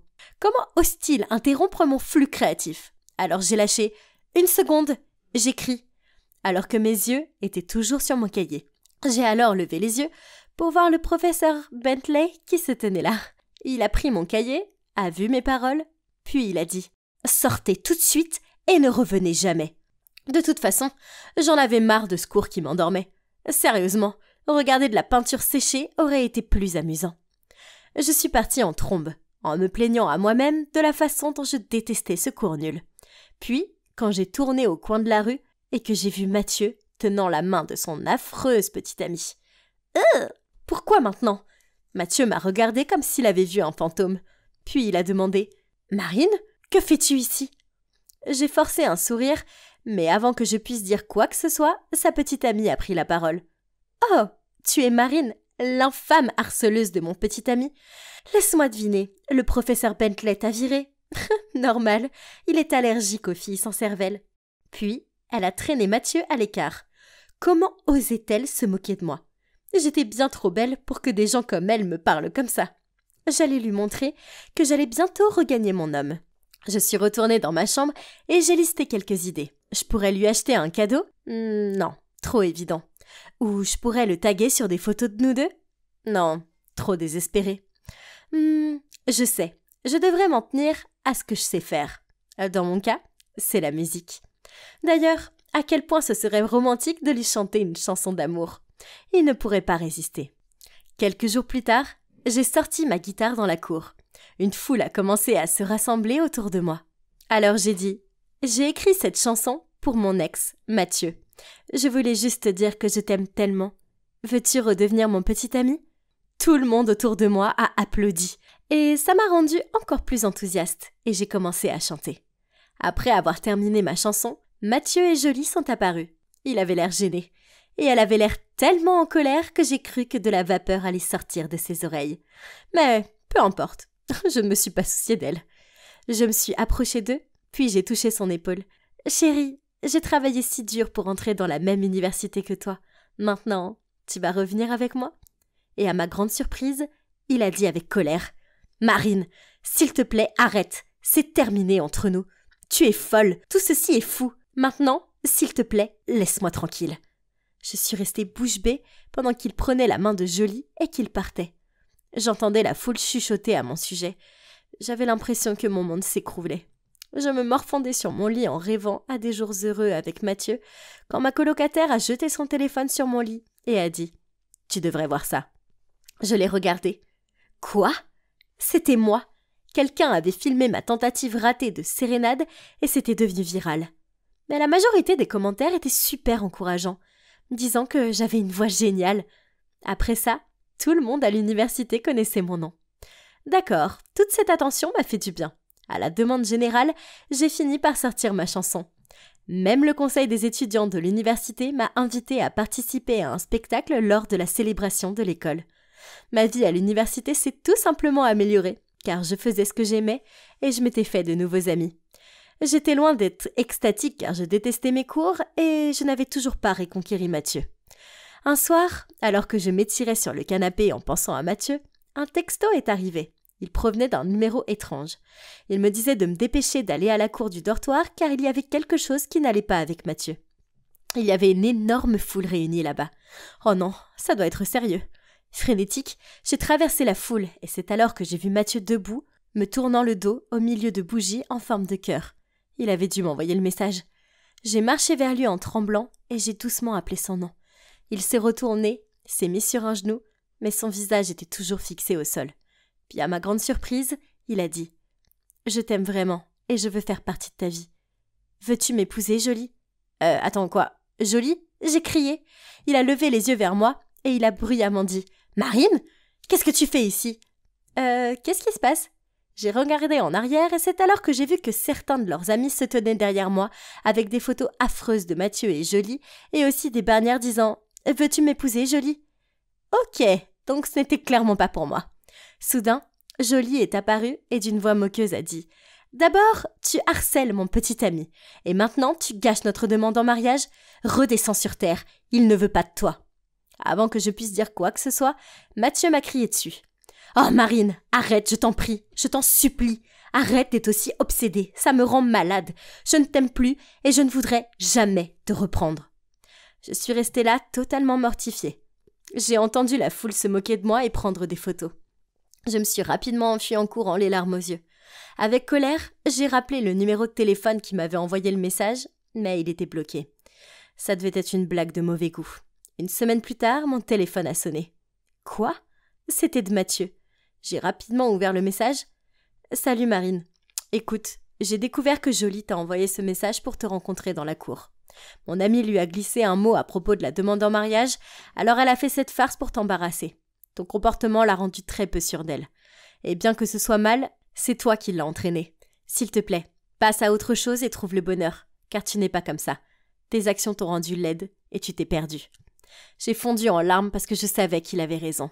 J'avais renoncé à ma passion et m'étais inscrite à un cours qui ne m'intéressait pas, tout ça pour un type qui ne m'avait toujours pas choisi. Maintenant, il était temps de renoncer à Mathieu et à cette université. Après tout, ni l'un ni l'autre ne me convenait. Je suis peut-être belle, mais le physique ne suffit pas à acheter l'amour. Il y a tellement plus que ça. Pour l'instant, je suis rentrée chez moi et je vais m'investir corps et âme dans ma musique, puis m'inscrire dans une école de musique en me spécialisant dans la composition, parce que je réalise enfin que ce n'est pas Mathieu qui me rendra heureuse. C'est ma passion. Yes! Coup de tête! Va pleurer chez ta maman! Vous vous demandez probablement qui est ce pro du jeu vidéo. Eh bien, c'est moi. Oui, il est 3h du matin et j'ai joué pendant 9 heures d'affilée. Mais le temps passe si vite quand je joue. Au fait, je m'appelle Axel et je vis avec ma femme Théa et notre petite fille Yasmine. Je voulais l'appeler Zelda, mais ma femme a refusé. J'adore les jeux et j'ai toujours cru qu'ils seraient là pour me sauver. Mais au lieu de cela, ils ont failli me coûter tout ce que j'aime. Cela a commencé quand j'étais petit. Mes parents se disputaient souvent, alors je me réfugiais dans ma chambre, j'allumais ma Nintendo DS et je m'évadais dans un monde virtuel. Cette passion pour les jeux s'est poursuivie en grandissant. Je ne socialisais pas, je rentrais vite de l'école et j'allais directement sur ma Xbox, ma PlayStation ou mon PC. Je n'avais pas de vrais amis, non. Les seuls enfants à qui je parlais étaient ceux avec qui je jouais. Ensuite, j'ai obtenu mon diplôme universitaire et j'ai fini par trouver un emploi d'ingénieur système dans une grande entreprise de technologie. C'était épuisant. Quand je rentrais chez moi, j'étais tellement fatigué que je pouvais à peine garder les yeux ouverts, sans parler des jeux. J'ai donc rangé mon matériel de jeu au sous-sol. Mais tout a changé quand j'ai rencontré par hasard Théa dans un café du coin. Waouh, c'était la plus belle fille que j'ai jamais vue. Je suppose qu'elle a dû voir quelque chose qui lui plaisait chez ce bouffon. Car après 6 mois de relation, nous nous sommes mariés. Je sais, c'est fou, hein. Peu après, elle est tombée enceinte. J'étais content, mais aussi terrifié. Comment c'est arrivé? Je veux dire, je sais comment c'est arrivé, mais waouh, moi, un père? Puis, quand Yasmine est née, ma vie a été complètement chamboulée. Vous voyez, les bébés causent beaucoup de stress. Saviez-vous que le moyen le plus rapide d'attirer l'attention d'un enfant est de s'asseoir et d'avoir l'air à l'aise? Parce qu'à chaque fois que je faisais ça, elle se mettait à pleurer. Le travail était nul et ma vie de famille l'était aussi. Il n'y avait pas d'échappatoire. J'avais l'impression que j'allais exploser. Alors je suis descendu au sous-sol et j'ai installé mon PC. J'ai commencé à jouer à World of Warcraft. C'était incroyable d'être un nouveau Android. L'idée de jouer m'a permis de tenir le coup au travail, et quand je rentrais à la maison, je saluais à peine ma femme et ma fille, et me précipitais au sous-sol pour jouer. Théa n'était pas contente de cela. Elle apparaissait souvent avec Yasmine en pleurs en me demandant de la prendre, mais je me contentais de grogner un « je suis occupé » et de continuer mon jeu. Et c'était elle qui était à la maison toute la journée, pendant que je travaillais comme un fou. Tout ce qu'elle avait à faire, c'était de s'occuper du bébé et de garder la maison propre. C'est facile! Je lui ai dit ça, elle s'est mise en colère et m'a fait dormir sur le canapé. Super! Non, je veux dire vraiment super! Je pouvais jouer aux jeux vidéo toute la nuit, mais génial! Mais il s'avère qu'il est beaucoup plus facile de jouer toute la nuit quand on est au lycée et qu'on peut se taper une petite sieste en fond de classe. Mais pas si facile quand on a un travail éprouvant. J'étais au niveau extrême de l'épuisement. Il n'était donc pas surprenant que je finisse par faire des bêtises au travail et que je me fasse virer. Théa était furieuse et m'a demandé de postuler pour d'autres emplois. Non, je ne voulais pas. Je ne veux plus dire des bonjours, plus de réveils matinaux, plus de délais, plus de patrons grincheux. Il n'y avait que moi et mes jeux préférés. Une fois, je me dirigeais vers un score record quand soudain Théa est apparue et elle s'est mise devant l'écran. « Bébé, tu dois bouger !» J'ai tapé sur la console de jeu en essayant désemparément de la contourner. Non, elle m'a crié dessus. « Qu'est-ce qui t'arrive, Axel? Tu ressembles à Gandalf, mais en version SDF. Tu n'as pas pris de bain et ne t'es pas rasé depuis des semaines. Tu es en train de me tuer. Maintenant je suis mort, merci beaucoup. » J'ai tapé du poing sur la table. « C'est ça, sors !» Et elle a tiré sur mon bras. Je ne peux plus supporter ça, sors. Elle m'a vraiment viré de ma propre maison. Cette folle. Je n'avais pas d'amis, alors j'ai fini par aller chez mes parents. C'était tellement humiliant. Je leur ai dit que c'était juste les hormones de Théa, mais ils ont dit qu'elle leur avait parlé de mon obsession pour les jeux vidéo et qu'il fallait que ça cesse. Ils m'ont inscrit comme cobaye pour un programme de traitement expérimental à Hawaï. Hey, peut-être que des vacances à la plage n'étaient pas une si mauvaise idée, n'est-ce pas? Mais non, l'île était littéralement au milieu de nulle part. Où était l'hôtel? Tout ce que j'ai vu, ce sont des minuscules huttes avec des toits d'herbe. Quoi? Ils ne pouvaient pas s'attendre à ce que je reste ici. Un instructeur du nom d'Enzo a rassemblé le groupe sur la plage et nous a expliqué les règles. Nous allions camper ici pendant tout le mois sans aucun appareil numérique. Nous devions aussi survivre à un strict régime et faire des exercices. Vous vous moquez de moi? J'avais l'impression d'avoir été aspiré dans un jeu de survie et que le bouton d'évacuation était cassé. Tous les autres ont commencé à construire leurs tentes côte à côte. La socialisation n'étant pas vraiment mon truc, j'ai construit ma tente loin d'eux, au bord de la mer. C'était un travail qui m'a donné faim et mon estomac grondait. Alors j'ai demandé à Enzo quand le dîner serait prêt. Il m'a dit qu'à moi de faire un feu, puis il m'a passé une note avec des instructions. 1. Ramasser du bois sec. 2. Créer une structure de feu. 3. Allumer le feu en utilisant la méthode de la perceuse à main. Ok, ça avait l'air facile. Mince, j'ai tourné ça pendant environ 20 minutes maintenant. Où est le feu? J'étais sur le point d'abandonner quand j'ai soudainement vu quelque chose briller. Oh mon Dieu, ça a marché. Mais ensuite, j'ai senti un éternuement et je n'ai pas pu me retenir. Oh non, la Bresse s'en va finalement. Ce type m'a poussé hors du chemin et il a allumé le feu en quelques minutes. Mais quelle frimeur! Je me léchais les lèvres de joie quand j'ai vu Enzo apporter de la nourriture. Mais il m'a passé une assiette de légumes de façon décevante. Quoi, j'ai crié? Où est ce putain de poulet? Enzo a montré du doigt le truc blanc dans mon assiette. C'est du blanc de poulet. Non, ce n'est pas du poulet. Où sont les ailes et la chapelure? Il a roulé les yeux. Ça s'appelle manger sain. Il faut s'y faire. Cet endroit était un cauchemar. Mais une bonne nuit de sommeil me ferait du bien, n'est-ce pas? Eh ben faux! Le sol était aussi dur que des pierres. Finalement, je me suis endormi pour me réveiller avec les pieds détrempés. Oh non, ma tente était inondée. Pas étonnant que personne d'autre n'ait choisi de camper près de l'océan. La routine de l'île était affreuse. C'était plein d'activités de groupe débiles comme la méditation, le beach soccer et la randonnée. Un jour, nous avons même dû construire un radeau. Comme d'habitude, j'ai fait de mon mieux pour éviter de travailler et de socialiser.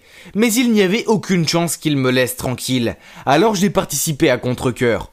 Une fois le radeau terminé, nous l'avons essayé. Mais il a vite chaviré et comme j'étais le seul à ne pas savoir nager, tout le monde s'est immédiatement précipité pour me sauver. J'ai été très touché et j'ai eu honte d'avoir été si égocentrique. Après cela, j'ai essayé de me mettre en avant et d'être plus sociable. Et je ne vais pas mentir, ce n'était pas trop mal. Ensuite, nous avons passé nos soirées à nous asseoir autour du feu de camp et à écouter les autres parler de leurs problèmes. Mon tour était facile pour moi, car je n'avais aucun problème. Le problème était ma femme, pas moi. Elle ne comprenait pas que j'avais beaucoup de pression au travail et à la maison. Alors jouer aux jeux vidéo était mon seul échappatoire. Tout le monde m'a fait des reproches et m'a regardé fixement. Puis un gars, nommé Samuel, a dit « Ce n'est pas cool mon frère ». Pour être honnête, j'étais pareil. J'étais accro au sport et je refusais d'aider ma femme. Nous avons donc échangé nos places et j'ai appris combien il était difficile de s'occuper des enfants et de la maison. Je savais que je devais changer avant de perdre ma famille pour toujours. C'est pourquoi j'ai rejoint le programme. Pauvre gars, mais ce n'était pas la même chose pour moi, n'est-ce pas? Je ne sais pas, peut-être que j'ai été un peu injuste avec Théa. Je pensais à ça en retournant à ma tante quand une fille nommée Mathilde m'a rattrapé. Elle a posé ma main sur mon épaule et a secoué ses cheveux. Était-elle en train de me draguer? J'ai agité mon ado de mariage devant elle, mais elle a juste haussé les épaules et dit « Je ne vois pas ta femme ici. Viens me voir quand tu auras changé d'avis. » Puis elle est partie. Bon sang, cette fille était folle, un peu sexy, mais quand même folle. Le lendemain, j'ai dézippé ma tente, prêt pour un autre jour dans ce cauchemar. Mais qu'est-ce que c'était, hein? C'était plutôt beau ici. C'était comme si je la voyais pour la première fois. Le sable étincelant, les palmiers qui se balançaient, les plantes tropicales luxuriantes et le soleil lumineux. Théa et Yasmine adoraient être ici. J'espérais qu'elles me pardonneraient toutes les deux. Elles me manquaient tellement. À la fin du mois, je n'avais plus aucune envie de rentrer à la maison et de jouer à des jeux, mais plutôt de serrer ma famille dans mes bras et de ne jamais la laisser partir. La veille de notre départ, Enzo nous a récompensés par un appel téléphonique d'1 minute. Même si je voulais entendre la voix de Théa, j'étais un peu nerveux. J'espérais qu'elle n'était plus en colère contre moi. Le téléphone a commencé à sonner, mais un type a décroché. J'ai demandé où était Théa, mais il a dit qu'elle était sous la douche. Puis la ligne s'est coupée. Ma minute était écoulée. Mais qui était ce type? Avait-elle une liaison? On était toujours mariés, et nous avons un enfant ensemble. Furieux, j'ai couru dans la tente de Mathilde, voulant me venger de ma femme infidèle. Mathilde s'est approchée de moi et était sur le point de m'embrasser, mais je n'ai pas pu le faire. Alors je me suis esquivé, j'ai marmonné un désolé, et je me suis dépêché de partir. Le lendemain, j'ai finalement quitté l'île et je suis rentré directement chez moi pour confronter Théa. J'ai ouvert la porte pour voir un homme debout tonnant ma petite Yasmine. Comment ose-t-il? J'ai crié « Éloignez-vous de ma fille !» Soudain, Théa est apparue. « Axel, arrête, c'est Paul !» J'ai réfléchi un moment. « Oh, attendez, c'était Paul, son demi-frère ?» Oups! Je ne l'avais jamais rencontré avant car il vivait à l'étranger. J'ai vite fait de m'excuser auprès de lui. Comme c'était embarrassant. J'ai remarqué que Théa me regardait bizarrement puis elle a dit « Wow, Axel, tu as l'air si différent !» Oh oui, avant d'être renvoyé chez nous, chacun d'entre nous a eu droit à un petit relooking. Une nouvelle coupe de cheveux, de nouveaux vêtements et un rasage. Et l'alimentation saine et l'exercice physique m'ont fait perdre 10 kilos. Je suppose que Théa n'a pas pu résister à ce nouveau mec canon. Elle est allée directement le serrer dans ses bras. Donc, à la fin, Théa m'a pardonné d'avoir été un gros connard. Maintenant, j'ai un nouveau travail. C'est assez ennuyeux, mais j'aime rentrer à la maison et passer du temps avec ma famille. Quant aux jeux, je les pratique toujours, mais avec modération. Seulement les mardis et les jeudis. Mais je m'assure de les éteindre avant 22h. Puis je vais faire des câlins à ma femme. Le monde des jeux est formidable. Mais j'ai appris qu'il y a quelque chose d'encore mieux dans la vie. C'est de créer des souvenirs dans le monde réel avec mes filles.